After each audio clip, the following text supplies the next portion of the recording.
In this class, we're going to be digging into soil and all the aspects of soil. So first, let's take a look at good versus poor soil. When we're looking at good soil, we're looking for something that has good texture, is nice and dark brown, and holds moisture well. Good soil that has good texture can be made into a ball that can be broken up and doesn't fall apart into a million pieces like a ball of sand, but also isn't like a big lump of clay that holds its shape. You want something that's kind of in the middle that has a good form to it. When we're talking about moisture in the soil, we want there to be a nice balance of staying wet versus staying dry. A wet soil will stay very wet for many days and will be pooled. You can even see it on the surface sometime. On the flip side is soil that's too dry, so even after it's been watered or it's rained, it will be dry to the touch, and that's no good. Sometimes this can occur because the soil is compacted, which means it's hard to dig with your shovel or a fork of some sort. The important thing to remember is that even if you have poor soil, it can be improved over time with good gardening practices. Before we start to describe what you can do to improve your soil, it's helpful to understand what soil itself is. Soil is made up of air, water, broken pieces of rock that are as small as sand or smaller, and organic matter. Soil is about 50% solid material, which is the broken pieces of rock and the organic matter, and about 50% non-solid space, and that's where the water and the air flow through. That space is called pore space, and it's really important to the health of your plants because that's the space that the roots are going to pass through in order to access the air and the water and the nutrients in your soil. So it's really important that when you're working in or working around your garden that you not walk in the same space where your plants are going to grow, because that will push down on the soil and compact that soil so that there's less pore space for the water and the air to hang out in. The other part of your soil, the solid part, is made up of the broken rock and the organic matter. Organic matter is actually a super small part of the soil. It's only about 3% of healthy soil, but it is hugely important because that is what your plants are going to use as food in order to survive and thrive. Organic matter is made up of anything that is living or was once living and is now starting to break down in your soil. So that includes little bits of root or stick or leaf. It includes insects or insect poop. It also includes little microorganisms. And all of these things together, as they break down, turn into nutrients that are available to your plant as food. Organic matter is also important because it helps your soil do all those things that we mentioned good soil as doing, such as holding water well, but also draining it well, and holding together and not crumbling apart too easily. We add organic matter to our soil when we add compost to our soil. Your soil is already going to have some amount of organic matter in it, but for a lot of us, especially in an urban setting, oftentimes the soil we're starting out with is fairly poor, in part because in the process of development, a lot of topsoil is scraped off, and what's left behind is often very compacted, not very nutrient rich, probably not super high in organic matter. But there are ways that we can build up the organic matter within our soil, and one of the main ways that we do that when we're gardening in organic and sustainable ways is by adding compost.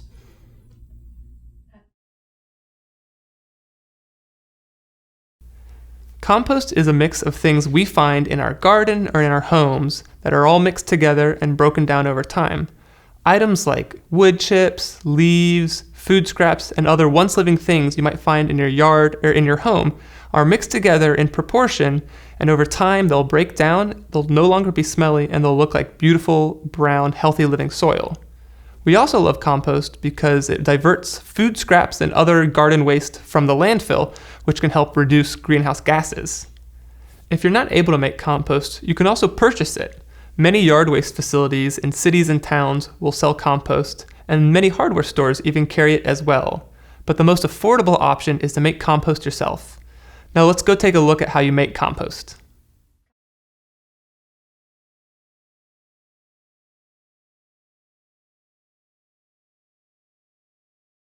So now we're going to talk about composting.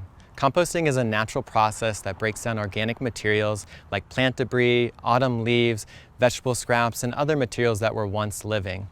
Composting naturally recycles nutrients so that they can be added back to the soil and taken up by plants and nourish the soil.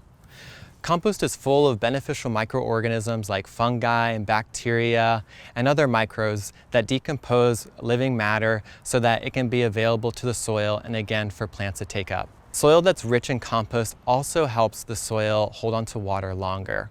If the soil can hold on to water longer, that means that you can water your garden less. Another benefit of compost is that it's full of decomposers like earthworms. Earthworms like to tunnel through the ground and aerate the soil so that plant roots can actually grow really well and easily. And one other great thing about composting is that it's good for the environment. Because the compost and the soil can hold on to water longer, that means that less nutrients are going to leach away during rainfall. So now that we know what composting is, now it's time to talk about how to get your setup going at home. So composting can be very simple. You don't need expensive materials to get your compost pile going and your setup ready. You can use materials like cinder blocks like we have here, bricks, wooden pallets, or any other kind of structural materials that aren't going to rot that you have at home. For the backyard garden, you could use something a little bit smaller like this wire mesh setup. The important thing is that it's a 3 foot by 3 foot by 3 foot volume, because that's going to create the necessary critical mass that you need to have your compost going. So the other thing that you want to remember when you set up your pile is that you want the top open, of course, so that's so that you can add the ingredients. And then you'll want to leave the bottom open so that those ingredients kind of can interact with the soil that's below and those microbes. And if you have a setup like this, like the cinder block one, you also want to make the front removable. That way, when you go to turn your pile or access the materials and compost, you can open that up and fork right into it. The other thing that you might want to remember is that if you're in an urban environment, you may have rodents. And if you're adding a lot of vegetable scraps, you're going to want to think about that. You may want to create some kind of sealable lid or put wire mesh over your compost pile. So now that we know how to actually set it up, we need to think about what are the ingredients that we would use. So the ingredients for composting are broken down into two main categories, that being brown material, which is high in carbon, and that's things like autumn leaves, sawdust, and straw. And then the other category is green materials, which are usually wet and high in nitrogen. These are vegetable scraps like apples, banana peels, could be cabbage leaves, or you could even use coffee grounds. So again, these are high in nitrogen and you need both the green material and brown material. Now that we know the materials, we need to know about how much of the proportion to actually use. So here we have autumn leaves already in our wire mesh. And so we put those at the bottom to kind of get the compost going. And then next, after that 6-inch layer of autumn leaves, we'll want another 6-inch layer of green material.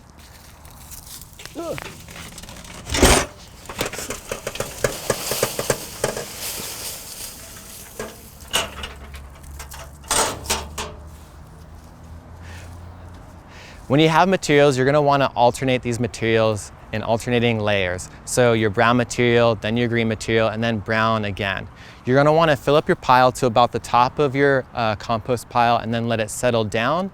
Wait maybe a week and then add some more materials and let it settle down again. And then after about another week, you could turn it and put it into another bin. Turning will allow the compost pile to aerate and mix things up a little bit so it will continue to decompose. So don't throw your leftovers in the trash, add them directly to your compost pile. So remember, you're going to want to add 6-inch layers till it fills up to the top and then settles. And then after about a week, go ahead and toss it into another bin. That way it mixes and aerates so that it will continue to decompose. After that, you're going to want to turn your compost about once a month. So again, you're just moving it from maybe one compartment to another or from one wire mesh to the next. Your compost will be finished when it actually doesn't resemble any of the plant materials that you originally added to it. So it's going to look nice and dark and rich, like rich garden soil. And that's when you know it's ready. And then when it's ready, you can actually start to add it to your garden beds. And adding to the garden beds is very simple. You can add it about annually, and you're going to want to mix it in if it's for your vegetable garden. You can add about 2 inches to 6 inch to your garden beds. And then if for your perennial crops like your pollinator garden or perennial herbs, you're going to want to add to about 2 inches. Again, annually is probably enough. So now you know what composting is, you know how to set up your pile, what goes into it, and when it looks ready. So now you're ready to compost at home. We add compost to the soil because it increases the organic matter in the soil, but also because it provides important nutrients that our plants need to survive. There are 17 essential nutrients that our plants need to grow healthy and strong. Many of those nutrients are already present in sufficient quantities in the soil, or the plants receive them through being watered or through breathing in air. But there are 3 key nutrients that we have to focus on as gardeners and make sure that our soil and our plants have enough of, and will often need to add supplemental amounts of. Those 3 nutrients are nitrogen, phosphorus, and potassium. These 3 nutrients support different parts of the plant's health. Nitrogen supports the leaves and the new growth on the plant. Phosphorus supports the roots and the flowers and the fruits. And potassium supports the overall health of the plant and helps the plants to survive during times of stress caused by extreme heat, extreme colds, drought, or pest damage. Compost is one of the ways that we can add these nutrients to the soil, but oftentimes our soil may need a little extra boost, and there are other materials that we can use to do this, called fertilizers.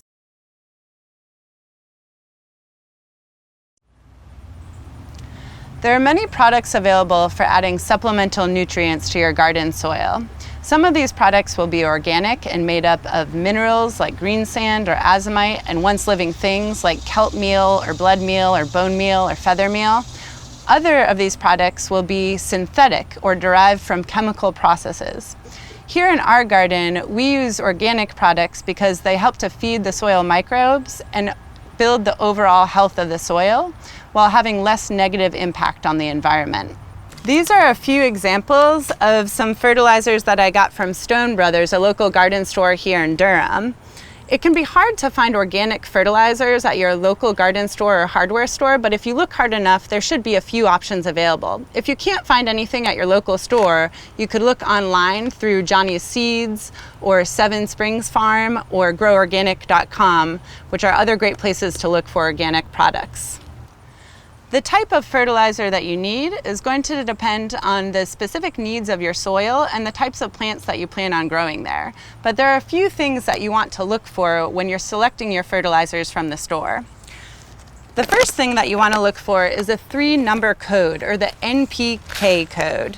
So on this bag, you can see it here on the side of the bag. This one says 533. Over on this bag, you can see it right on the front, 745. This number tells us the nitrogen, phosphorus, and potassium content of the fertilizer itself. So this fertilizer is 7% nitrogen, 4% phosphorus, and 5% potassium. A lot of organic fertilizers will contain other trace minerals or nutrients as well, like calcium, sulfur, magnesium. These things, while needed in smaller quantities, will help to build the overall health of your soil.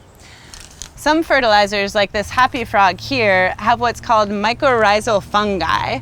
The mycorrhizal fungi is a living organism that helps to enhance the reach of the roots so that they can access nutrients deeper in the ground and are able to absorb more water. One of the most important things to pay attention to on a bag of fertilizer is the application instructions.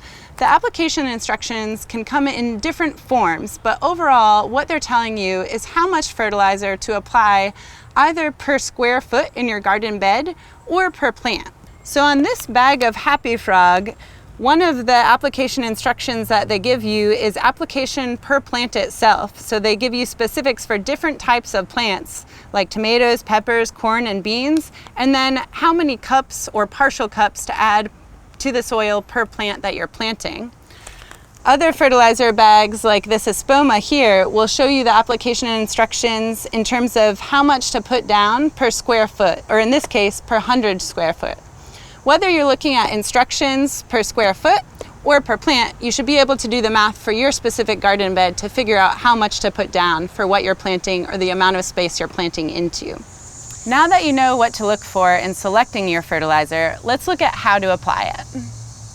The first step when it comes to actually applying the fertilizer is, of course, to measure out the specific amount that you need for the amount of bed that you're fertilizing. So you're going to find that information on your fertilizer bag looking at those application instructions. For our purposes here today, I'm fertilizing with just straight up feather meal because I know that my bed here already has a whole lot of phosphorus and a sufficient amount of potassium as well. So I'm just going for a nitrogen boost. Having fertilized this bed before, I know that I'm going to need 2 full scoops of the feather meal like this down the entire length of the bed. So it's important to remember the amount that you measure out for the space of your bed has to make it all the way to the end of the bed. So keep that in mind as you're spreading it. There's 2 different ways to spread the fertilizer. The first one is to broadcast it over the entire width of the bed, trying to cover the bed as evenly as you can. The other method is to fertilize in bands or strips, and this you might do specifically if you know exactly what crop you're planting here and how you're going to plant it. So for example, if I were planting cucumbers or squash that I would plant in one single row down the middle of the bed, instead of broadcasting, I might just do 1 band right down the middle of the bed like this. So it will be a little bit thicker where I'm putting it down in this 1 band than in the broadcast method. But either way, you're still going to make that fertilizer reach all the way to the end of the bed. Once you've got your fertilizer down, you're going to need to incorporate it into the soil. For incorporating it into the soil, you can use a scuffle hoe like this, a garden rake, or even a little hand cultivator like this. I'm going to use this scuffle hoe and just use it to mix that fertilizer into the soil. This helps to incorporate it in and helps to make sure that the fertilizer doesn't just wash away with the next rainstorm that you get.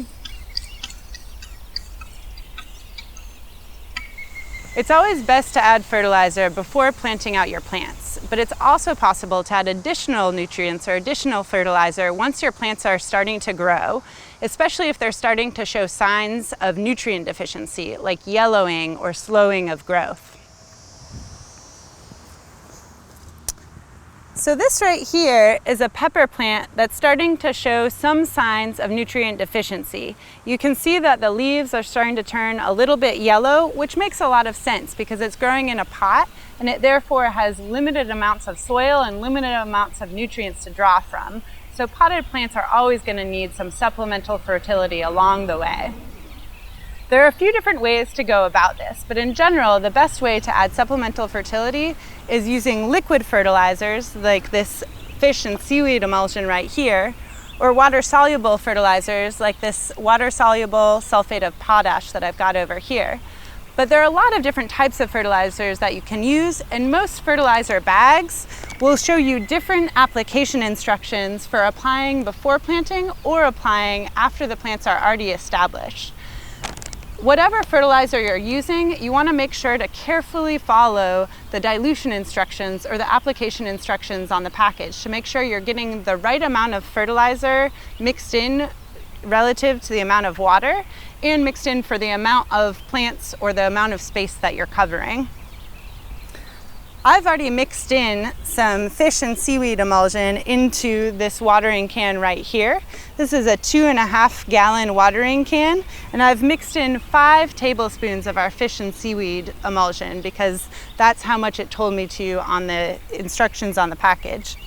What I'm going to do now that I've got it mixed in and stirred in well is to just gently water in this plant right around the base of the plant like this. And I'm not going to use this whole watering can on this plant. I'll just use a little bit, let it soak in, and maybe give a tiny bit more just to make sure I've kind of fully saturated that pot. And I'll use the rest on some other plants. Some liquid fertilizers like compost tea or even this fish and seaweed emulsion can be watered directly onto the leaves of the plant itself. But other fertilizers, especially synthetic ones, may be too strong to do that and might actually harm your plant if you water onto the leaves themselves. If in doubt, it's always best to just aim for the soil and not for the leaves.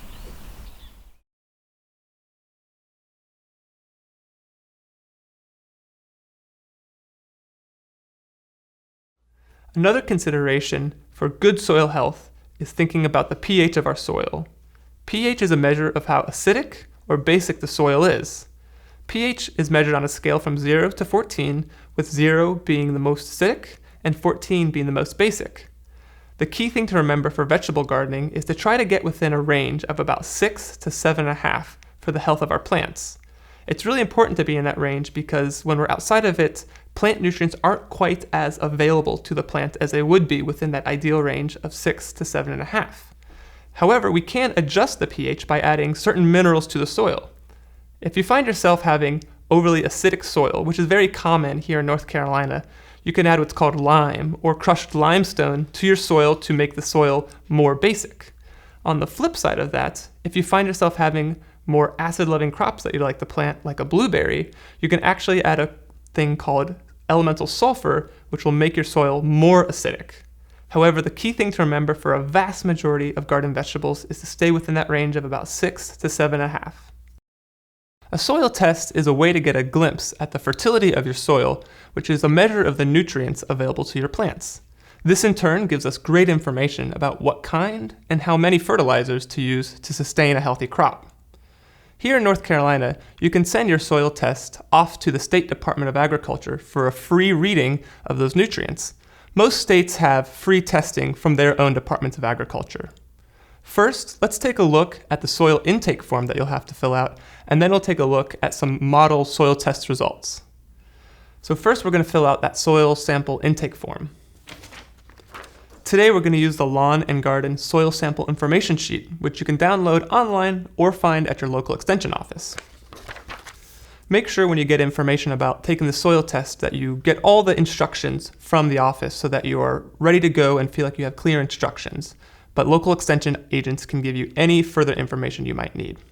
So taking a look at the soil sample sheet, the first box you fill out on the soil sample intake form is your simple contact information. So you'll put your name and your home address, and you'll also put your email address. This is really important because when they have finished the soil test report, it's oftentimes emailed to you in that format. So make sure you get all the proper information included for your contact.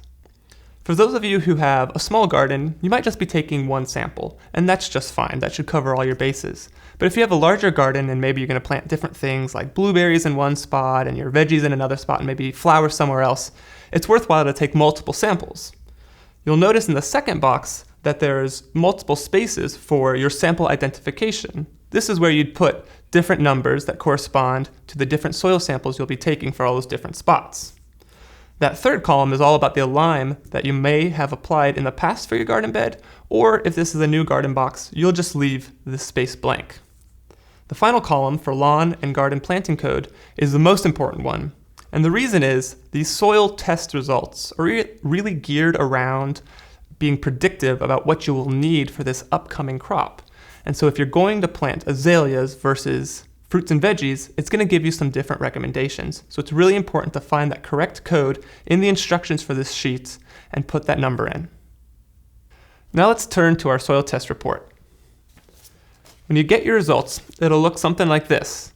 It'll be about 2 to 3 pages of really great information. First, let's look at the agronomist comments.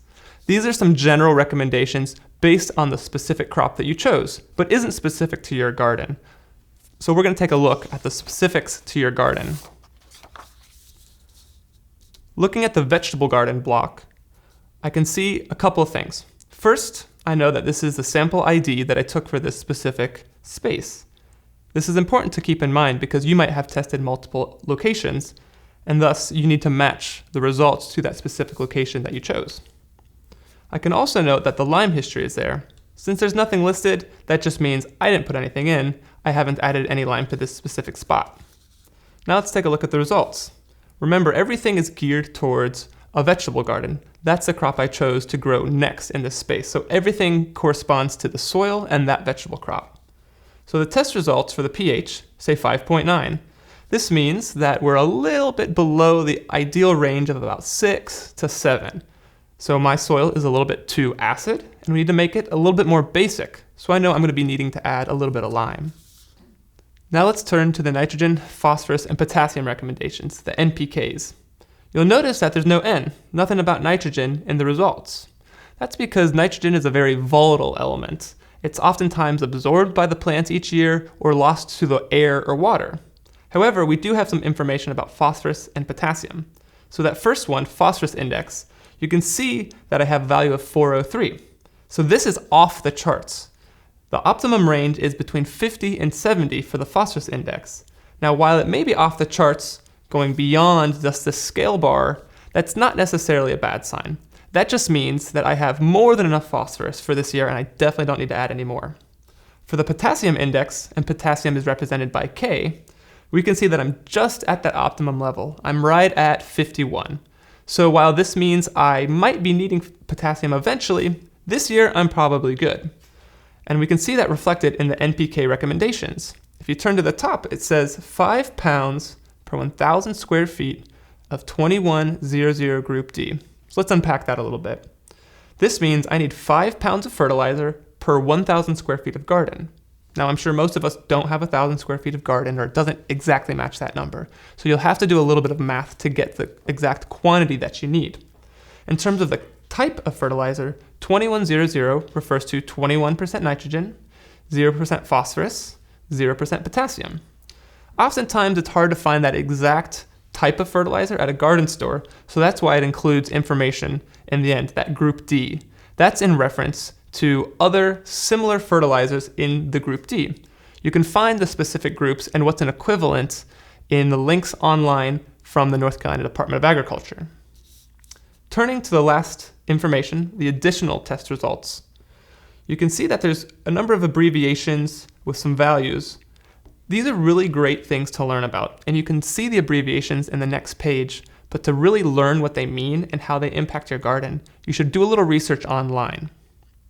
Now, we go over all these recommendations so thoroughly because, in your garden, you can see the issues that pertain to rabbits munching on your carrots, or you can see a caterpillar destroying your cabbages. But if you don't have enough potassium or phosphorus, for instance, it's really hard to tell that's the case. These are invisible for the most part. So it's really important for beginning gardeners to establish their new garden bed with the proper soil nutrients to have a healthy, thriving garden.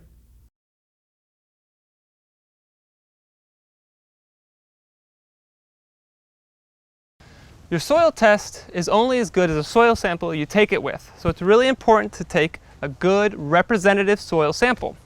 What you'll need is a box you're going to send your soil sample off to. In our case, it's the North Carolina Department of Agriculture, or it might be a different state or private lab that you send yours off to. A trowel or a shovel to dig the sample out with, and maybe a pair of scissors or cutters to clear any grass in the area. First, to get a single good sample, you're going to clear the grass and greenery away from where you're going to take a little bit of soil out of the ground. It's really important then to get a full trowel's length. So we're going to dig out a full profile of the soil, about 4 to 6 inches down, getting all the soil in this trowel scoop. And we don't just want one scoop, we're going to get multiple scoops. So I'm going to grab a bucket, and we're going to take this first soil sample and put it into the bucket. I'm going to dig on down in here, kind of loosen it up a bit so I can get a full 4 to 6 inches of soil and put it in my bucket. Then we're going to go across the garden space that we're hoping to build a single garden in and get between 5 and 10 different samples all across that space in any random pattern. You don't want to go just in one corner, just on one side, or all in the middle. You want to do all around the area you're going to be growing things. If you plan to have maybe a garden in the front yard and one on the side yard, you're going to want to do 2 sets of samples, which means 2 different boxes of soil and 2 complete separate set of samples. So you'll fill one, empty out your bucket, and get another one. Once you've got all the samples that you need between the 5 and 10 number for a single box or a single sample, you're going to mix it up, breaking up any clods of soil and throwing out any other grass you might have gotten to ensure you have a nice mix of all the different samples you took across your one garden space. Now we're ready to put it in our soil sample box. So I'll take my trowel again, take a scoop, make sure I fill it up to that red line. There we go. It's all filled up. Don't forget to fill out the information that's on the box. This will correspond to your soil test intake form, and of course if you have more than one sample, make sure you put the correct soil sample ID. Now it's ready to be either mailed in to the state testing center or dropped off at your local extension office.